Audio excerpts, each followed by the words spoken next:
yan boy zamani ne na zo na ja kunne yan arewa.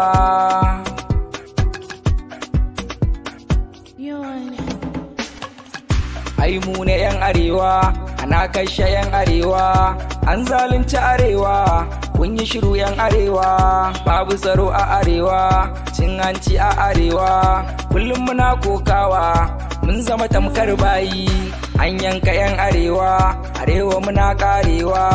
Allahu kai sakawa, gare mu kai dubawa, ba ku da amfani, shugabannin arewa, ba ku da amfani, masu kudin yan arewa, ba ku da amfani, masu fada a na yan arewa,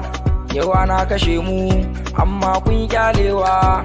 yunwa na kashe mu amma kun ki dubawa, kun zaban kwakwai mu amma muna kokawa, ai zabe na nan talakawa muna nan, ba wani airan nan mun ce ba wannan, mu ji tsoron Allah, ai za mu yi macewa, an baka kudi ne rayuka kai ta kashewa, ka ansa kudi ne ai za su yi karewa, wai na Firauna shi ma ya yi wucewa, wai na Karuna shi ma ya yi macewa,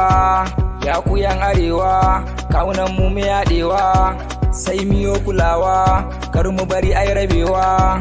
addu'a mu yiwa Allahu zai karbawa, duk mu bar gujewa Allahu zai karewa, yan arewa Allahu kai dubawa, wanda ya kware mu Allahu kai sakawa, idan kana ji da karfi Allahu kai karbewa, idan kana ji da kudi Allahu kai kwacewa, idan kana ji da mulki Allahu kai karbewa, wayo mu arewa, wayo yan arewa, sun hanci a arewa, babu tsaro a arewa, Allahu kai dubawa, kukan mu kai sharewa, na ku ne ni yan arewa, yan boy ne dan arewa, ku ya guri yan arewa, zan dawo ba jimawa.